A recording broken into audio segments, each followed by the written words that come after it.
മലപ്പുറം പാണ്ടിക്കാട് അഞ്ചംഗ സംഘം വീട്ടിൽ കയറി ആക്രമണം നടത്തി. പാണ്ടിക്കാട് കുറ്റിപ്പുള്ളി സ്വദേശി അബ്ദുവിന്റെ വീട്ടിലാണ് അതിക്രമിച്ചു കയറി ആക്രമണം നടത്തിയത്.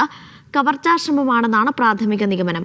11 വയസ്സുകാരി ഉൾപ്പെടെ 4 പേർക്ക് പരിക്കേറ്റു. അക്രമി സംഘത്തിൽ പിടിയിലായ ബേപ്പൂർ സ്വദേശി അനീസിനെ പോലീസ് ചോദ്യം ചെയ്യുകയാണ്.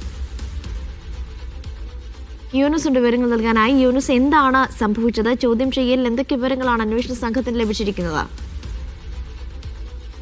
അനീഷ, ഇന്ന് വൈകിട്ടാണ് മലപ്പുറം പാണ്ടിക്കാട് വീട്ടിൽ അതിക്രമിച്ചു കയറി അഞ്ചംഗ സംഘം ആക്രമണം നടത്തിയത്.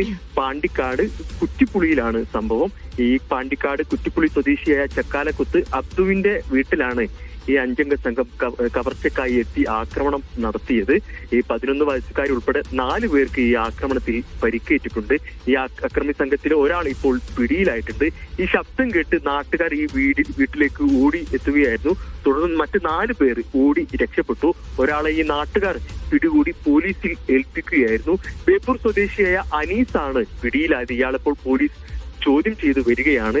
ഈ 4 പേർക്ക്, പ്രത്യേകിച്ച് 11 വയസ്സുകാർ ഉൾപ്പെടെ 4 പേർക്ക്, അബ്ദുവിന്റെ കുടുംബത്തിൽ 4 പേർക്ക് ഇപ്പോൾ പരിക്കേറ്റിട്ടുണ്ട്. പരിക്കേറ്റവർ പാണ്ടിക്കാട്ടെ സ്വകാര്യ ആശുപത്രിയിൽ ഇപ്പോൾ ചികിത്സയിൽ തുടരുകയാണ്.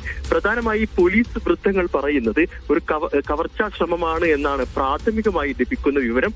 അത് മറ്റ് ഈ അനീസിനെ ചോദ്യം ചെയ്തു വരികയാണ്. ഇതിൽ നിന്ന് കൂടുതൽ വിവരങ്ങൾ ലഭ്യമാകുമെന്നാണ് പോലീസ് പറയുന്നത്. പ്രാഥമികമായി ലഭിക്കുന്ന കാര്യം ഇതൊരു കവർച്ചാ ശ്രമമാണ് എന്നതാണ്. മറ്റ് 4 പേരെ ഉടൻ പിടികൂടാനാകും എന്ന് തന്നെയാണ് പോലീസ് വ്യക്തമാക്കുന്നത്. അനീഷ, ശരി, യൂനുസാണ് വിവരങ്ങൾ നൽകിയത്.